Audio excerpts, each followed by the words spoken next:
Selon vous, depuis quand l'être humain était devenu, en République de Guinée, un bœuf à abattre dans un abattoir?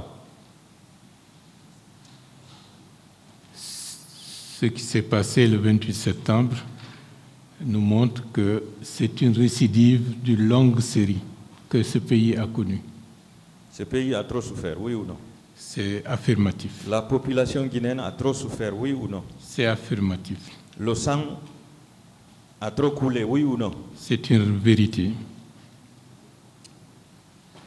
Par rapport à une question posée de l'autre côté, hier, est-ce que vous savez, puisqu'on vous a fait croire que c'est une première, qu'un ancien président soit jugé devant un tribunal criminel, est-ce que vous savez que le président kenyan en exercice, je ne sais pas si c'est lui qui est toujours en exercice, a été entendu par la Cour pénale internationale?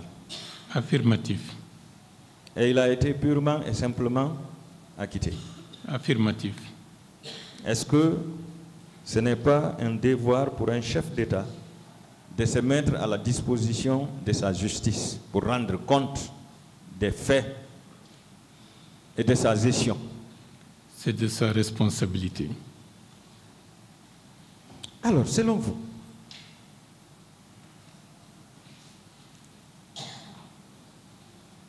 lorsque le président disait à la presse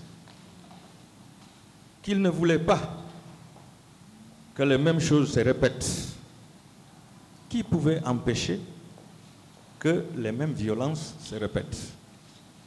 Lui-même. Lui-même. Est-ce qu'il l'a fait? À l'expérience, ça n'a pas été le cas. Avait-il pris des dispositions pour empêcher le massacre? C'est le contraire qu'on a constaté. Avait-il pris des dispositions pour arrêter le massacre? On n'a pas eu vent et on n'a pas vu une initiative dans ce sens. Avait-il pris des dispositions pour arrêter les auteurs de ces massacres? Non. N'est-ce pas une forme de complicité de sa part? C'est une réalité, oui. N'est-ce pas une forme d'encouragement du massacre? D'encourager l'impunité, oui. Et d'encourager l'impunité? Bien entendu. On dirait que vous avez lu mon questionnaire.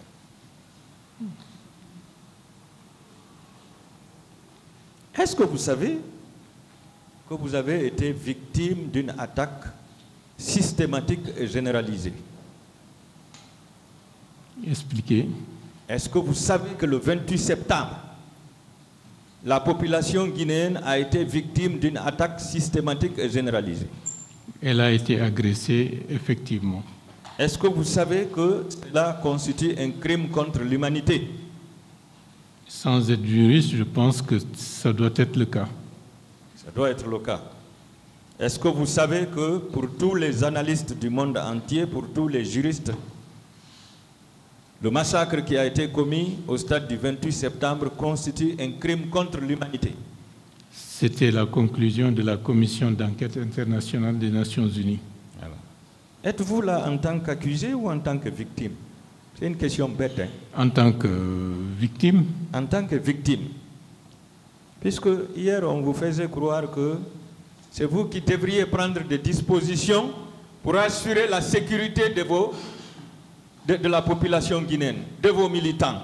Alors, la question que je vous pose, étiez-vous ministre de la République au temps du CNDD et plus précisément ministre de la Sécurité? Pas du tout.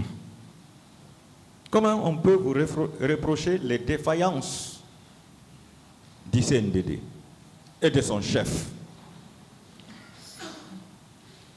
Comment?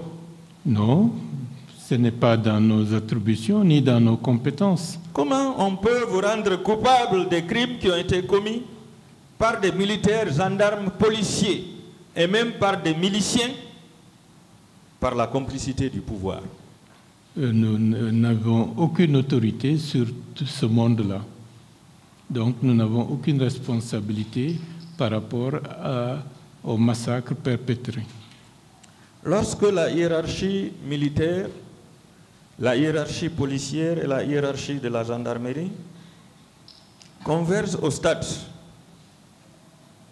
elles emploient votre mot et ne disent pas stop au massacre, est-ce que cela ne veut pas dire que toutes ces hiérarchies avaient reçu préalablement l'ordre de ne pas intervenir? C'est une défaillance très grave de l'ensemble des institutions de la République. Merci. Est-ce qu'avant l'arrivée des militaires et le début des tirs, l'ordre public était menacé? Pas du tout, au contraire. Est-ce que la gendarmerie et la police étaient débordées par les manifestants à l'intérieur du stade? Pas du tout, d'autant plus que par le fait du hasard, à l'intérieur du stade, je ne vois pas en quoi ce rassemblement pouvait inquiéter qui que ce soit. Pourquoi il y a eu nécessité de réquisitionner l'armée? Ça ne se justifie nullement. Est-ce que l'armée est spécialisée dans le maintien d'ordre, selon vous, en tant qu'homme d'État? En temps de paix et dans le cadre normal, c'est de manière exceptionnelle que l'armée peut être réquisitionnée dans le cadre du maintien de l'ordre, au cas où la sécurité nationale pourrait être mise en danger de manière violente et grave. Et dans ces circonstances, est-ce que la sécurité nationale était en danger? Pas du tout. Pas du tout. Alors, venons-en à la définition des attributions du commandant en chef des forces armées. On a voulu vous enseigner hier. Est-ce que vous savez que le commandant en chef des forces armées, ou communément appelé le chef suprême des armées, comme notre actuel colonel, est lié à 3 attributions. Celle de nommer la hiérarchie militaire, celle de présider le Conseil national de défense et celle d'engager le pays dans une guerre. Est-ce que vous le saviez? A priori, ce sont les fonctions régaliennes les plus élevées. Merci. Celui qui nomme la hiérarchie militaire et qui la donne ordre de caserner tous les militaires, n'est-il pas en mesure d'ordonner à cette hiérarchie militaire de ne pas intervenir au stade au moment de l'attaque? Affirmatif. Merci. Celui qui peut engager le pays en guerre, n'est-il pas capable d'envoyer sa garde pour réprimer la manifestation s'il veut confisquer le pouvoir? C'est possible. C'est possible. Entre empêcher le massacre, suivez très bien, arrêter le massacre, arrêter les auteurs du massacre et mettre en place une commission d'enquête nationale et internationale, qu'est-ce que le capitaine Moussa Dadis Camara, président de la transition à l'époque, aurait privilégié pour éviter ces crimes? Les 2 dernières dispositions. Ce qui a été fait, c'est la mise en place de la commission d'enquête nationale. Vous n'avez pas compris. Oui. Je dis bien, entre empêcher le massacre, Oui. ou arrêter le massacre, ou arrêter les auteurs du massacre, par rapport à la mise en place de la commission d'enquête, qu'est-ce qu'il fallait privilégier pour éviter les crimes? D'abord empêcher Merci. qu'il y ait ce massacre, et par la suite, si ce massacre a lieu, arrêter le massacre, et si les 2 aspects ont été réalisés, prendre les dispositions pour arrêter les auteurs des massacres. Merci. Alors, la mise en place de ces commissions d'enquête nationales et internationales ne ressemble-t-il pas à l'arrivée du médecin après la mort du patient? C'est le cas. C'est le cas. Les victimes de ce massacre avaient-elles besoin du soutien du président Moussa Dadis Camara avant le massacre, pendant le massacre ou après le massacre? À partir du moment où il y a des victimes, cela veut dire qu'il y a eu déjà le massacre.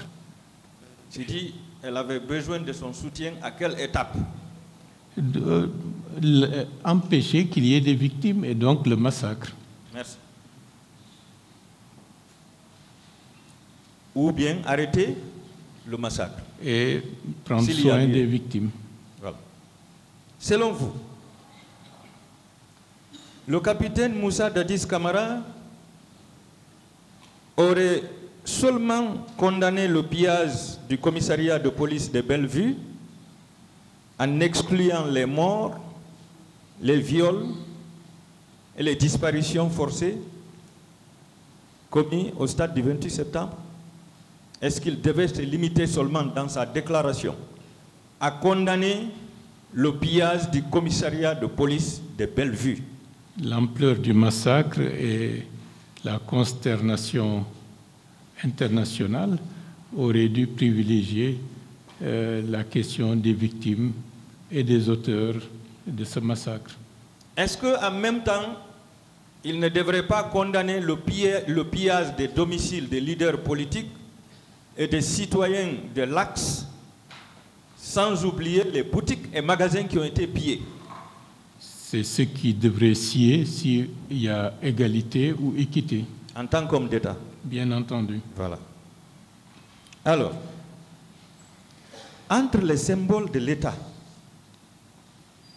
et les êtres humains qui sont tombés sous les balles des militaires, qu'est-ce qu'il fallait privilégier? La vie humaine. Merci.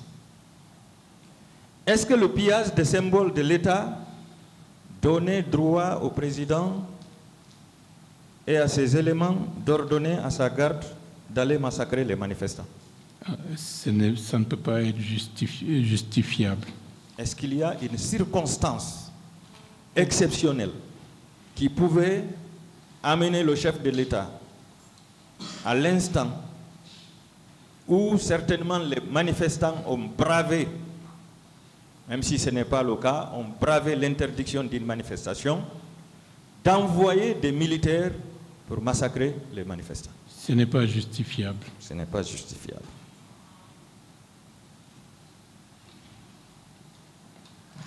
Alors, on nous a toujours dit qu'il y a un adage qui dit, au lieu de guérir, il vaut mieux prévenir. Vous êtes d'accord avec cet adage? Bien entendu. Voilà. Alors, ils se sont tapés la poitrine pour dire que le président a ordonné à son ministre de la Santé de décaisser un montant d'1,5 milliard pour assister les blessés. Est-ce qu'il ne fallait pas empêcher qu'il y ait des blessures et des morts? C'est cela qu'il fallait faire, empêcher qu'il y ait ce massacre. Merci. Alors, selon vous, qu'est-ce que la tenue de cette manifestation politique et citoyenne aurait coûté au capitaine Moussa Dadis et au CNDD? Absolument rien du tout. Au contraire, ça leur aurait donné un certain prestige et une certaine crédibilité, comme quoi, dans ce pays, il est possible d'exprimer un son différent, et peut-être que ça les aurait amenés à envisager la suite avec beaucoup plus de sagesse et de vertu.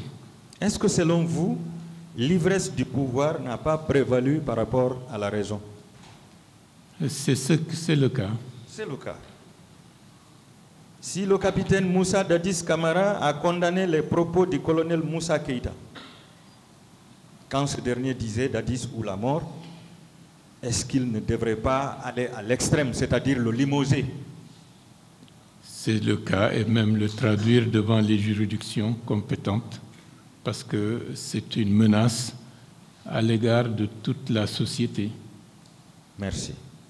Venons-en au niveau de la tentative de règlement à l'amiable entre certainement les forces vives et le capitaine Moussa Dadis Camara.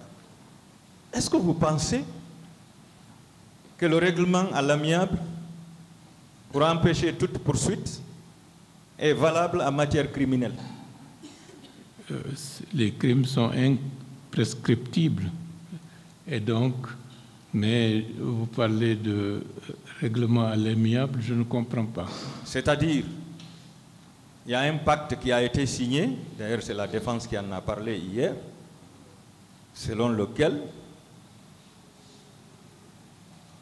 le régime ne devrait poursuivre aucun leader politique, aucun opposant, et que les auteurs de ces massacres ne devraient pas faire l'objet d'arrestation ni de poursuites jusqu'à ce que la commission d'enquête fasse son travail.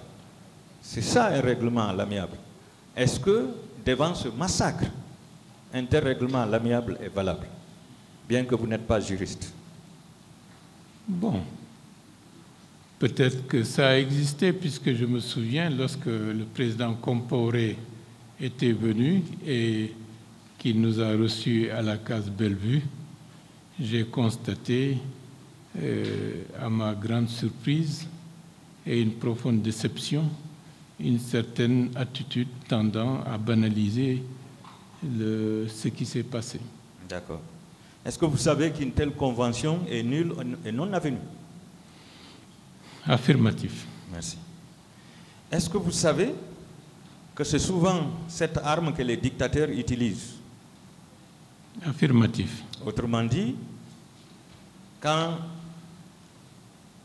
les forces vives ou les défenseurs des droits de l'homme ou les citoyens expriment leurs droits, on les réprime, on arrête beaucoup, et puis par après on s'assied autour de la table pour dire bon, libérez toutes les personnes qui sont arrêtées et mettez fin à toute poursuite. Est-ce que vous savez que c'est souvent cette arme qui est utilisée par les dictateurs? C'est possible.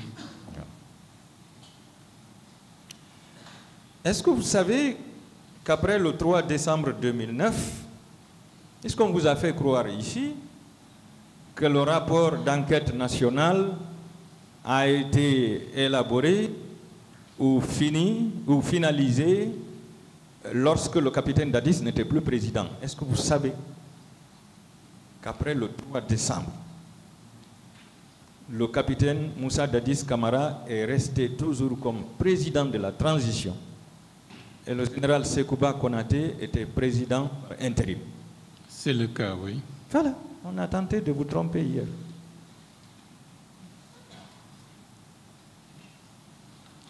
Est-ce que vous savez qu'il incombe au parquet qui est là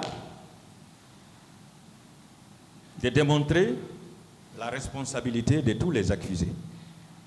Cela ne vous incombe pas, vous, M. Baouri. Affirmatif. Et ce qu'on a voulu vous dire ici, c'est vous qui devez apporter des preuves que vous avez été victime de coups et blessures et que c'est tel qui vous ont frappé. Ce n'est pas vous. Vous devez apporter la preuve que vous avez été victime de blessures. Oui. Mais qui vous a frappé, c'est leur droit, leur devoir. Est-ce que vous aviez su les raisons pour lesquelles les domiciles des leaders politiques et de ceux de l'Axe, y compris les boutiques et magasins, ont été attaqués le 28 septembre et les jours qui ont suivi? Est-ce que vous avez su les raisons? Déferlement de violence, c'est comme ça que je l'interprète. Peut-être qu'il y a autre chose. Est-ce que ce n'était pas une façon de les chasser, de les intimider pour quitter définitivement le pays? Peut-être pas pour quitter, mais je pense peut-être c'est ce déferlement de violence, c'est pour intimider, terroriser. Monsieur Baouri, je vous remercie beaucoup pour votre courage et je vous demande de persévérer dans ce sens. Merci, Monsieur le Président. Merci. Alors, il faut déjà rappeler que les militaires peuvent faire l'objet d'une gamme de sanctions.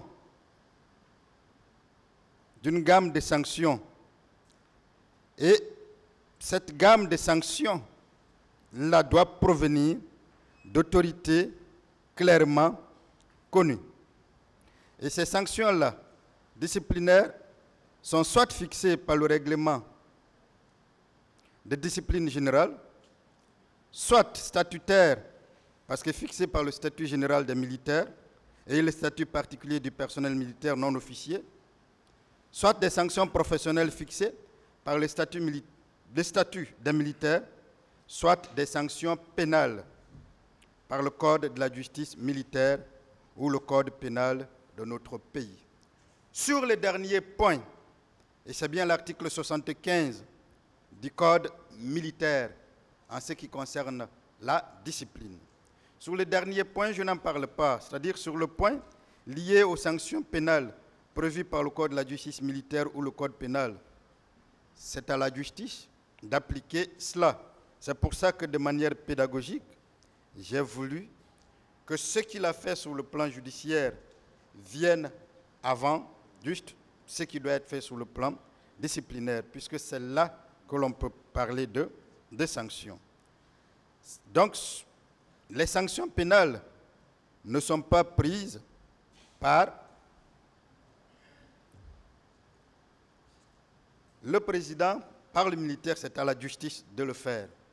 Mais avant d'aller avec les autres, il faut déjà considérer les types de sanctions pouvant être appliquées sur le militaire.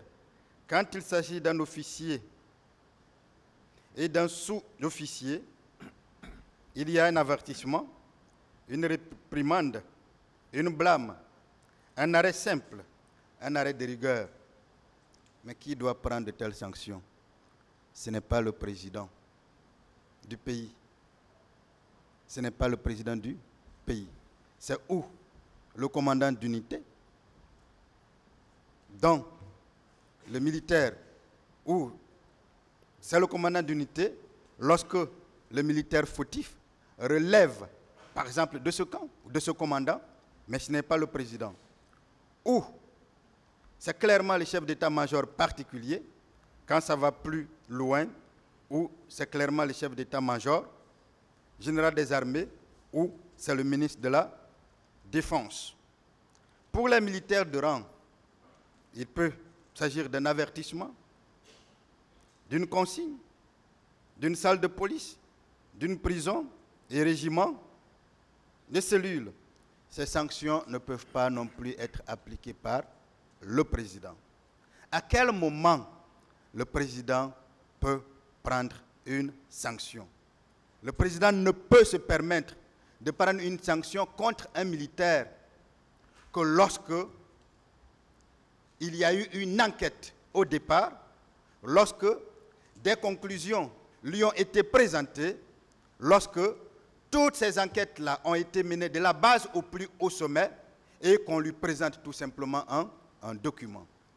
Mais en ce qui concerne une simple sanction, une mesure conservatoire, il appartient au ministre de la Défense de prendre. Ce n'est pas donc le président de prendre de telles sanctions. Déjà, il y a une entente entre les partis politiques, entre le CNDD, entre toutes les composantes de la société, sous la houlette du médiateur Blaise Compaoré, qui interdit à toutes les parties de prendre des sanctions tant qu'il n'y a pas de conclusions. Et ensuite, il n'y a que sur le plan purement militaire, chaque sanction doit être prise en fonction d'un niveau hiérarchique bien déterminé. Un président de la République peut peut-être être amené à revoquer ou à radier par décret. Nous le vivons tous les jours. Mais s'agissant des sanctions disciplinaires, des mesures conservatoires, il ne s'agit pas, ce n'est pas cela le travail du président.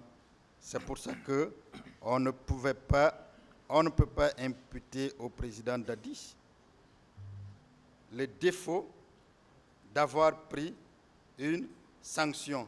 Quand bien même que s'il l'avait fait, il aurait tout simplement violé les règles les plus élémentaires. Monsieur le Président, en début de cette présentation, je vous ai dit que de manière pédagogique, j'allais commencer par les infractions dont la commission nécessite une abstention, les infractions dont la commission nécessite que le président n'a rien fait. Alors, je viens de finir avec l'abstention délictueuse et vous comprendrez qu'après cet exposé-là, rien, mais je dis bien rien, en tout cas en ce qui concerne le droit, en ce qui concerne une démonstration juridique, personne ne pourra dire dans cette salle que le président Dadis est resté bras croisés et donc n'a rien fait. Il a justement agi et c'est parce qu'il a agi que l'on a pu poser tout ce qu'on a, que j'ai pu indiquer tout ce qui a été dit ici. Ceci dit, je vais donc passer aux infractions dont la commission impose un acte positif, c'est-à-dire une action de l'agent pénal. En pareil cas, le ministère public, encore une fois, avait l'obligation dans ses réquisitions d'indiquer par une démonstration juridique soutenue les actes matériels de complicité posés par le président. Mais il ne l'a pas fait et ça a été clair parce que clairement il a démissionné. Mais nous ne démissionnons pas. C'est pour ça que je veux attaquer tout de suite l'infraction de complicité de meurtre et d'assassinat. Je rappelle que les personnes poursuivies pour meurtre sont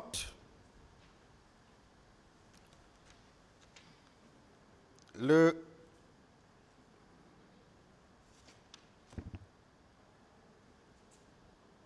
personnes poursuivies pour meurtre sont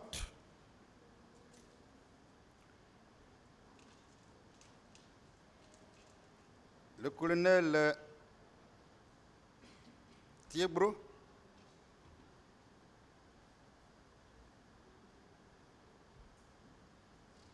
il est poursuivi pour complicité. C'est Cécile Raphaël Haba, Alpha Amadou Baldé, Marcel Guilavogui, Claude Pivi, Moussa Thiebro et autres. La complicité, Monsieur le Président, les autres l'ont déjà défini ici, c'est la participation d'une personne à un crime ou à un délit dont l'auteur principal est une autre personne.